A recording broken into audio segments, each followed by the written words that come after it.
What is going on, everyone? Welcome to another very exciting episode right here on the MIgardener channel. I am really excited about today's episode because we're going to be talking all about houseplants. We're going to be covering a lot of the most common mistakes as well as assumptions that people make when getting into houseplants. This can cause you a lot of wasted time and money if you make these mistakes, because I'm someone that's made these same mistakes and I don't want you to make them as well, because they've costed me so much money over the years. And I finally said, you know what? This video has got to get out there because I've seen so much stuff coming into my inbox. As the weather gets colder, people start to kind of look at other ways to get greenery into their life, and that's when the topic of houseplants comes into play. They always say, what can be a houseplant? What houseplants are right for me? A lot of different assumptions are being made, as well as mistakes. And so that's why we're covering this video right now, because we got pushed inside. So our content is pretty much going to be exclusively inside until springtime, with the exception of a few videos here and there, or barring nice weather comes.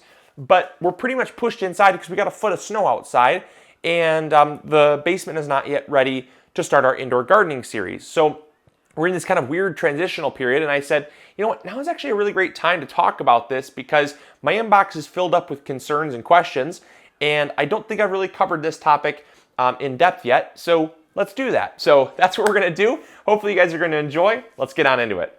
So the first thing I want to cover is a very common misconception, and that's what can be a houseplant. So many people take this term so literally and use this definition very rigidly, and they take all of the most common houseplants that they've seen, maybe their grandparents growing, or an aunt, or just a relative that's had a houseplant growing for a long period of time, maybe on a window or on a mantle, or kind of in a kind of semi-shaded part of a room that they just want to add some greenery to. And they've seen these plants kind of be recycled around, and they're the same plants that everyone grows. They're just very generic house plants, and that's their idea of a house plant. And so they stick to those plants exclusively. Well, I'm here to tell you that that is so far from the truth, because these behind me are house plants. And what makes them a house plant is because they're a plant growing in the house. Isn't that fun? Now that you've got all of that out of the way, the world of houseplants can be your oyster. This is really one of my most prized houseplants, and this is my coffee tree. Now you might be asking yourself, coffee? Aren't you in Michigan? Yeah, that's because if we left this outside, it'd be dead. And so it has to be a houseplant. Obviously, we do wheel it outside during the summer months when it's warm and humid, but we have to bring it inside, and it's pretty much exclusively a houseplant for us. This has been with us for about 5.5 years, and we're going to get about 2 pounds of coffee this year off this coffee tree. So really happy to have this in my collection. But I also have behind me here, I have a Washington Navel Orange, which has an orange just starting to ripen up. Really excited about that. And then we also have with us a really long-term, this has been a long-standing houseplant that we've had, and this is our Meyer Lemon. I rescued this tree back about 6 years ago or so. Older than the coffee tree, mind you. But I rescued this tree actually from the greenhouse that I was working at. They were just throwing them out. And I said, you know what, man, I've got a bunch of people that want to learn how to grow citrus. And so this was actually the very first tree that I did a citrus growing guide on. You can still see that video, by the way. And this is the same prop. It's grown so much, and we actually have 3 Meyer lemons on it, and it's grown. It's obviously stayed pretty healthy, and we rescued it. So this has been one of our really nice houseplants as well. And then down in the basement, we have a whole collection of banana trees, chocolate trees, avocado trees. It's just absolutely incredible, the different diversity we have, even dragon fruit plants. So we've got a ton of different unique plants that most people would not categorize as a houseplant. But because they're a plant living in our house, by definition, that makes them a houseplant. So the first most common mistake that I cannot stress to you is the most common mistake, and one that I really want you guys to avoid, is sunlight requirements. This is something that so many people make a mistake of doing, is running out to their local greenhouse, garden center, or big box store that has houseplants available, or they order houseplants online now. That is a thing. As crazy as it seems, that's a thing. You can actually buy houseplants online.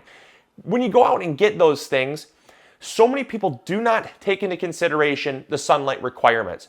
You have got to know, and you have got to have what's called a light map. I cannot stress this enough.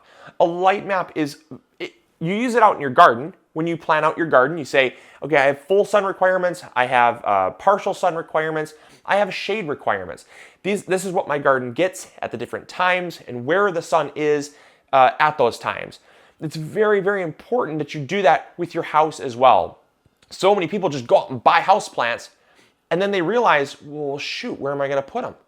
You know, this window right here, the reason why Mrs. MIgardener does not get any sunlight during the winter months, because this is the only place where we can get enough sun to grow these 3 tropical plants. Now, granted, we could put them downstairs, but the problem is they're so heavy that we'd never get them down there, and if we did, we'd never get them back up. So they have to stay right here. We are stuck because this is the only place where our light map allows for these high sun-loving plants, these tropical plants, to grow. Now, you might have a more shaded area of your house that gets between 2 and 3 hours of sun. That's really important to know because there's lots of plants that can survive in that low light. There's banana plants. Now, banana plants are seen as this tropical plant that, needs all this sun, and they do handle full sun really well. But if you have something that gets partial sun or kind of filtered sun, they do wonderful. They naturally grow in an understory. And so what I'm getting at is that you can actually research these plants, see the sunlight requirements, and see how much sun they need, and make sure that you map out your house with the different zones before you actually commit to buying them. The second most common mistake I see so many gardeners making is not enough space. Now, this is one that, as plants grow, we're experiencing this right now, that we're in a small house. This is really hard for us just to make more space. We can't just put an addition on as much as I'd love to. We would love to just build a sunroom or a greenhouse or whatever just to put these plants somewhere else and give them a little more space to sprawl, but we don't have that. And there are so many people that I've seen that buy these house plants. They buy the biggest, most beautiful thing they can get their hands on. They put it in their house, and then it just completely overshadows their house. And then it just becomes this eyesore where it looks so disproportionate to the space that they have. So always, kind of understanding your space and how big plants get. A small house plant like this in a really big space looks awkward. But a big house plant in a really small space looks similarly awkward. So you just want to make sure that you're kind of fitting the house plant size to the space that you have. The third mistake I see so many people making when getting into houseplants is going for the biggest thing that they can get their hands on. Yes, I could have bought a fully mature lemon tree. I could have bought a fully mature coffee tree. You can buy pretty much anything you want online. But with fully mature comes an extreme amount of cost. I've seen a lot of these places that have, shipped direct from the farm to your house, these fully mature houseplants that are insanely expensive. We're talking fiddly figs that are $200 to $300. Now, I don't know about you, but I don't really want to gamble $200 to $300 on a houseplant. That's just not something that I have ever wanted to entertain the idea of doing because it's a living thing. And unless that thing comes with a lifetime guarantee, that's not worth it to me. Number two, the second point to that is that when you get a fully mature houseplant, there's a lot more stress involved with moving it. When you move a plant, whether it's from one corner of the house to the other or from one side of the country to the other, those changes have changes in humidity, temperature, sunlight, elevation from sea level differences, and you're going to have those differences no matter what you do. And if you take something finicky like these citruses here, and you take them from Florida and move them to Michigan, they go through a substantial amount of stress. In fact, this Washington navel orange here almost completely died on me twice when I was trying to get it acclimated to Michigan weather. And if it was not for the balmy, really humid summer that we had that replicated Florida, we would have been toast. Had we gotten those plants in winter and tried to grow them through winter in the really dry, arid winter that we have, also in the cool and drafty months of winter, there's no way in a million years it would have survived. So going bigger is not always better. And the third part of going bigger is also the pot requirement. This is something that so many people make the mistake of, is just assuming that, you know, the little pot that they send it to you in, or that you buy it in, is not necessarily the size pot that it belongs in.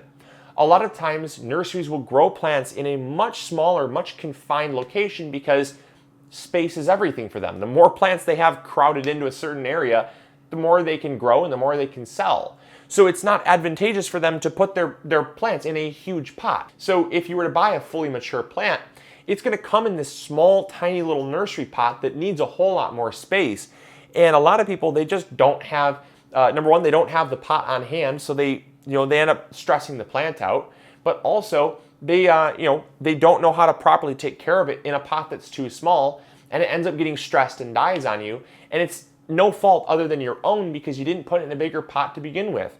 The fourth common mistake I see so many gardeners making when getting into houseplants is picking the right ones. A lot of times, people, they want to get difficult plants. They want to get stuff that are really challenging, right? You have to understand that you have to match the plant to your skill level. I know a lot of gardeners that if they're given the opportunity to grow this coffee tree, they would have killed it in a month. And that's because they have not built their skill level up. Start with plants that are going to be right for you, that are not only going to be right for your sunlight requirements and your location, your house, but also that are going to be right for you and your skill level. If you're just getting into houseplants, start your feet off with something like a spider plant or an aloe vera, stuff that's very difficult to kill. Succulents are another wonderful example. They need very little light and very little water, and they're something that you can kind of get your feet wet for growing houseplants, rather than going with something very difficult like citruses or coffee trees. And the fifth and final mistake that so many gardeners make when getting into houseplants are underestimating pests. Pests do exist in the house, more so than they do outdoors. Maybe not in the diversity of them, but the quantity of them can be much higher in the house than outside. And the reason for that is that there's not natural predators to keep them in check. Take spider mites, for example. If you have spider mites outside, they're pretty much easily regulated, with obviously some instances they can get out of control, but they're usually pretty easily regulated through different pests that come in, like ladybugs, lacewings, and different insects like that will come in and actually eat they'll actually eat the spider mites. But indoors, where there's not ladybugs and lacewings and things like that, they can take over, and if they're using your plant as a food source, that's their prey. Your plant is their prey, and they're not they have no predators to make them prey. And so they can just run rampant, they can breed and then take over, and then you have an infestation on your hands.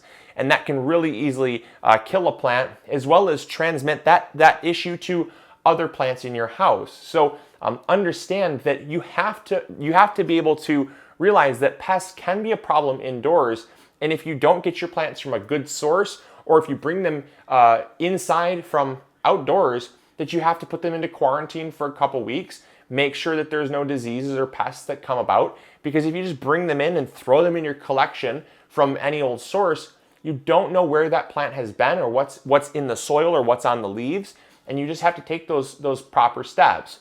One way that you can reduce those pest and disease problems is by spraying your plant down with a horticultural grade oil, or you can take them and spray them down with a little bit of baking soda solution, hydrogen peroxide spray. There's lots of different things out there. Copper fungicide you can spray on as well.